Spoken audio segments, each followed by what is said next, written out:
8 Strangest Unsolved Missing of Multiple People from U.S. It's always baffling when people go missing and no trace of them is ever found. However, it's even more baffling when multiple people manage to go missing at the same time. In some of these cases, it seems like abduction is the most likely scenario, but you'd think that successfully abducting more than one person would be an insanely difficult task. In other cases, it is nearly impossible to dream up a concrete theory about what happened to these people. Number 8. The Springfield Three. The Springfield Three refers to an unsolved missing persons case that began on June 7, 1992. They are 47-year-old Cheryl Levitt, her 19-year-old daughter Suzanne Streeter, and her friend, 18-year-old Stacy McCall. They all mysteriously vanished in the middle of the night from Cheryl's home in Springfield, Missouri on June 7, 1992. All of their personal belongings, including cars and purses, were left behind. There were no signs of a struggle, except a broken porch light. There was also a message on the answering machine that police believe might have provided a clue about the disappearances, but it was inadvertently erased. There have been a few leads in this case. A witness claims a terrified-looking woman matching Cheryl's description driving a van later that day, and heard an unseen male tell her, "Don't do anything stupid." In 1997, Robert Craig Cox, a convicted kidnapper and robber, claimed that he knew the women had been murdered and that their bodies would never be recovered. A murderer named Gerald Carnahan has also been investigated as possible suspect in the case. However, no conclusive evidence has ever linked either of these men to the disappearance, and no trace of the Springfield, neither their whereabouts nor their remains have been discovered. Number 7. The Indiana Dunes Women. 3 young female friends, 21-year-old Dan Miller, 19-year Patricia Blau and 19-year-old Renee Brawl, went on an outing to Indiana Dunes State Park on July 2, 1966. They would all mysteriously vanish, leaving their belongings behind on the beach. Police and park officials, aided by scores of volunteers, combed sand dunes and scoured murky Lake Michigan water. But the search proved futile, and the women never were seen again.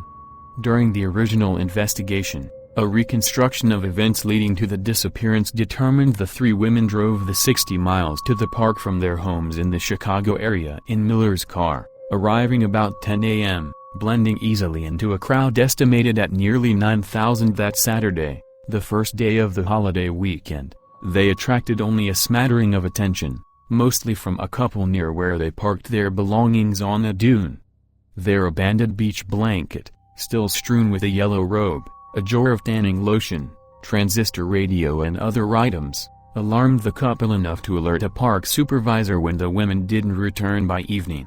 Blau, in a ruffled yellow bathing suit, Brawl, in a brown suit with green flowers, and Miller, in a red and blue suit, walked into the water at about noon, talked with a man in a boat and then got into the boat, which headed west, the couple told officials, according to newspaper reports at the time. When his daughter hadn't been heard from, Harold Blau contacted the park July 4, setting off the search and initiating the Indiana State Police investigation. Janice Morandi, Blau's sister, said the disappearance was traumatic for her family. "My mother believed they were still alive," Morandi recalled. "I knew they were dead." Morandi, who lives in the Chicago area, said she thinks of her sister often. "She was very shy, and she loved horses," Morandi said. She hopes the case can be solved and believes it's possible, even after 4 decades. When you consider 3 teenage girls missing from a beach, with 9,000 witnesses on the beach and them getting into a boat and never being seen again, not one sighting, it is baffling. The disappearance is one of the most puzzling mysteries ever. Number 6. The Fort Worth Three. It was a Monday morning on December 23, 1974, when 17-year-old Rachel Arnold Churlicka, 14-year-old Lisa Renee Wilson, and 9-year-old Julianne Mosley disappeared in Fort Worth, Texas while shopping at Seminary South Shopping Center. Prior to their disappearance, Rachel, though young and still in high school, was married to Thomas Churlicka, who was previously married to Rachel's older sister, Deborah. She had plans to do some last-minute Christmas shopping before attending a Christmas party later that evening with her husband. She had driven to Lisa's residence to pick her up and spend the afternoon together. Meanwhile, Julie, who was Lisa's neighbor and little sister of her boyfriend, Terry, asked if she could accompany them, and they allowed it under Julie's mother's consent, who wanted her home by 4 p.m. They made their way to Sears at the Seminary South Shopping Center, parking the vehicle on the upper level near the store. Afterward, the three girls' whereabouts are unknown. They seemingly vanished into thin air before 6 p.m. According to the evidence, the three had done quite a bit of shopping because there were Christmas presents in bags with receipts in the car, indicating they were relatively safe for the majority of the evening. The following morning, when the girls didn't arrive home, their families were in a state of distress. Rachel's husband Tommy discovered a peculiar envelope with a letter in his mailbox. The message was written in childish handwriting and stated, "I know I'm going to catch it, but we just had to get away. We're going to Houston. See you in about a week. The car is in Sears upper lot. Love, Rachel." Rachel's family, along with her husband, adamantly believed the letter writer was not Rachel. Over the years, eyewitnesses have come forward with various accounts of what happened to the Fort Worth three. One claimed they saw the girls being forced into a vehicle by unidentified males. Another supposedly saw them sitting in a mall security guard's truck at 11:30 that night, but none of the stories have ever been verified and their disappearance remains a mystery. Number 5. The Jamison family. Bobby Jamison, his wife Sherlyn, and their 6-year-old daughter Madison all vanished from a dirt road in a rural area of Oklahoma on October 8, 2009. The Jamisons had supposedly gone out there to look at a plot of land. Their locked pickup truck was found abandoned with their belongings still inside, along with their dog, who was nearly dead of starvation. Even though it was cold outside, the entire family left their coats behind, and to make things even more mysterious, an envelope containing $32,000 was found under the seat. The family had reportedly been experiencing financial problems and also displaying odd behavior during the weeks prior to their disappearance, as both Bobby and Sherlyn claimed there were ghosts in their house. There were no signs of any foul play at the crime scene, causing speculation about whether the Jamison family might have disappeared willingly or gone off to commit a murder-suicide somewhere. The skeletal remains of 2 adults and 1 child were discovered by 2 hunters in a remote spot on November 15–16, 2013, more than 4 years after the family went missing, and less than 3 miles away from where the family's pickup truck had been abandoned. The remains were widely presumed to be those of the missing family, though the Oklahoma Medical Examiner's Office had to use anthropological and forensic pathological testing to identify them. Officials confirmed on July 3, 2014 that the remains belonged to the missing Jamison family. A cause of death was not determined due to the heavily decomposed state of the bodies. Their vehicle did not show any sign of a struggle, that making this one of the baffling and frustrating disappearances imaginable. Number 4. The Fandil children. Amy and her older brother, Scott, were last seen during the evening hours of September 4, 1978. They had been at Good Time Charlie's, a bar-restaurant in Sterling, Alaska, until approximately 10 p.m. that night with their mother, Margaret, and a visiting aunt, Margaret's sister Kathy Schonfelder. The women brought Scott and Amy back to their cabin at that time and then returned to the bar by themselves. The cabin the Fandils lived in had 2 bedrooms and was located in a rural, heavily wooded area off Scout Lake Road, half a mile from Sterling Highway, and south of Sterling. It had a single bright street light out front. The front door lock did not work. The cabin burned down several years after the Fandil children's disappearances. Margaret did not return until sometime between 2 and 3 a.m., where she discovered food on the counter and a pot of boiling water on the stove. She went to bed and did not realize Scott and Amy were missing until the next day. Margaret left for work at approximately 8:30 a.m. that morning. Kathy awoke at 12 p.m. and assumed Scott and Amy were at school for the day. Margaret tried to call Amy at school that morning and was told the child hadn't arrived. She became worried, but her boss would not let her leave work. The Lupton children arrived at the Fantles home after school and inquired as to Scott and Amy's whereabouts. Kathy learned that neither child had attended classes that day, nor had they spent the night at the neighbor's house. She called Margaret, who immediately summoned the police. Scott and Amy have never been seen again. Bullet casings were later found outside the cabin. It is unknown if they have anything to do with Scott and Amy's disappearances. Margaret moved to Illinois after her children's disappearances. Scott's biological father also lives in Illinois. The children's maternal uncle, Terry Scrumfelder, believes Amy's father, Roger D. Fandil, may be involved in her and her brother's disappearances. Roger left Margaret and the children in January 1978, 9 months prior to Scott and Amy's disappearances, and moved to Arizona. Margaret tried to reach him immediately after Scott and Amy vanished but could not, although his relatives whom she spoke to said he did not know the children's whereabouts. Shortly after their abductions, Roger flew to Alaska to assist in the search for them. Years after the children's disappearances, a woman who had been Roger's girlfriend in 1978 allegedly asked for $5,000 from Roger's uncle in exchange for her telling him the children's fates. Roger has not been charged in connection with Scott and Amy's apparent abductions, however, and neither has anyone else. Investigators considered him a suspect in the cases for many years, but no longer believe he was involved. Terry believes Amy is alive and living in Anchorage, Alaska, Lompoc, California, or Drummond, Montana, but that Scott was killed shortly after being abducted. No evidence has been found to support any theory. Number 3. The crew of the Sarah Jo. On the afternoon of February 11, 1979, Peter Hanchett, Benjamin Kalama, Ralph Malai Akini, Scott Moorman and Patrick Wosner set sail from Maui, Hawaii for a pleasant fishing trip off a 17-foot Boston whaler called the Sarah Jo. They had a good day at start, but the wind picked up and a storm came in. Peter's father, John Hanchett, grew concerned and went out into the middle of the storm to look for them. After several hours, he went back without finding any traces of the boat. The next day, he was joined by marine biologist John Naughton. Again, they came up empty. On the third day, Captain Jim Cushman of the Coast Guard continued the search for the Sarah Jo by helicopter and ship. 5 days later, the search was officially suspended. A total of 73,000 miles had been searched. No trace of the Sarah Jo or the 5 men was found.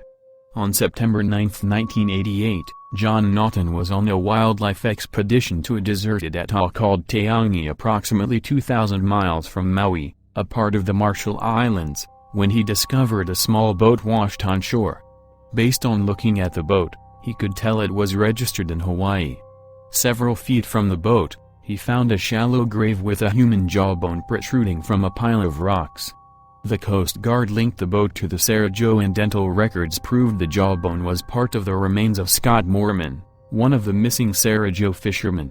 It is entirely possible that the boat made it to the island within 3 months, but the problem is that a government survey of the island 6 years previously would have found the boat and remains on the island. A possible clue rests on the island. Moorman's jawbone had been buried with an unbound stack of papers 3/4 inches by 3/4 inches alternated by slips of tinfoil material between the pages. The cryptic papers may be part of a Chinese burial ritual representing money and fortune in the next life. Known as Joss paper or ghost money, gold and silver foil such as the ones inside the papers also represent money or good fortune for the dead to bring with them into the next life. The fate of the 4 other missing men and the mystery of how Scott Moorman was buried remains unsolved. Number 2. Loria Bible and Ashley Freeman. On the night of December 29, 1999, Ashley Freeman celebrated her 16th birthday with her best friend Loria Bible, her parents Danny and Kathy Freeman, and her boyfriend, Jeremy Hurst. They celebrated at the Freemans' mobile home in Vinita, Oklahoma. Jeremy left at around 9:30 p.m., Sometime during the night or early morning hours of December 30, 1999, a fire erupted inside of the Freemans' mobile home. A concerned neighbor called the fire department at 5:30 a.m. on the morning of December 30, 1999. Loria's parents and the police immediately canvassed the mobile home for signs of the Freeman family and Loria Bible. Kathy Freeman was found dead, but her husband Danny Freeman's body and the two girls' bodies were nowhere to be found. An autopsy determined that Kathy had been shot to death. Arson investigators determined that the fire had been deliberately set. Police theorized that Danny Freeman killed his wife Kathy and abducted his daughter Ashley and her friend Loria Bible. The next day, Loria's parents went to the burned-out remains of the home, hoping to find a clue. After just 5 minutes, they were shocked to discover something that investigators had missed: another body, burned almost beyond recognition. The body was identified as Danny Freeman. He had also been shot to death at close range with a shotgun. Ashley and Loria weren't among Danny Freeman's remains, nor were they anywhere in the vicinity. However, another search of the property turned up an important clue: Loria's purse, which was left behind with her driver's license and $200 inside. This suggested that the girls might have been abducted. It also led police to rule out robbery as a motive since the money was left behind. There were no suspects in the case, but 3 months before his death, Danny had told his brother Dwayne Vansell that should anything happen to him, to look into the Craig County Sheriff's Department. The alleged feud between the department and the Freemans began when Danny's son, Shane, was shot and killed by a deputy after he stole a truck and a neighbor's gun. Although the shooting was ruled justifiable, Danny was planning to file a wrongful death lawsuit against the department just before the tragic fire. The sheriff's deputies volunteered to remove themselves from the investigation and turn the matter over to the Oklahoma State Bureau of Investigation. The deputies cooperated and passed polygraph tests. The sheriff's office was later ruled out as being involved in the case. Another theory speculated that Danny Freeman was a small-time drug trafficker. According to an informant, Danny had met with 2 unidentified men 2 weeks before the murder. One of the men was apparently not welcome there. However, that theory did not fit well with the girls' disappearance. It would seem unlikely that the killers would abduct the girls instead of just kill them at the scene. Others believed Ashley Freeman killed her parents because of friction between her and her father, but authorities believed that the girls couldn't have hidden out for long if that theory was to be believed. Loria's family also does not believe that either girl would be capable of murder. No trace of Loria Bible or Ashley Freeman has ever been found. Loria's family still seeks answers to fate of daughter and friend. Number 1. The Sodder Children. On Christmas Eve, December 24, 1945, a fire destroyed the Sodder home in Fayetteville, West Virginia, United States. At the time, it was occupied by George Sodder, his wife Jenny, and 9 of their 10 children. During the fire, George, Jenny, and 4 of the 9 children escaped. The bodies of the other 5 children have never been found. The Sodders believed for the rest of their lives that the 5 missing children survived. The Sodders never rebuilt the house, instead converting the site into a memorial garden to their lost children. In the 1950s, as they came to doubt that the children had perished, they put up a billboard at the site along State Route 16 with pictures of the 5, offering a reward for information that would bring closure to the case. It remained up until shortly after Jenny Sodder's death in the late 1980s. In support of their belief that the children survived, the Sodders have pointed to a number of unusual circumstances before and during the fire. George disputed the fire department's finding that the blaze was electrical in origin, noting that he had recently had the house rewired and inspected. He and his wife suspected arson, leading to theories that the children had been taken by the Sicilian Mafia, perhaps in retaliation for George's outspoken criticism of Benito Mussolini and the fascist government of his native Italy. State and federal efforts to investigate the case further in the early 1950s yielded no new information. The family did, however, later receive what may have been a picture of one of the boys as an adult during the 1960s. Their one surviving daughter, along with their grandchildren, have continued to publicize the case in the 21st century in the media and online. If you enjoy video, please subscribe my channel. Thank for watching.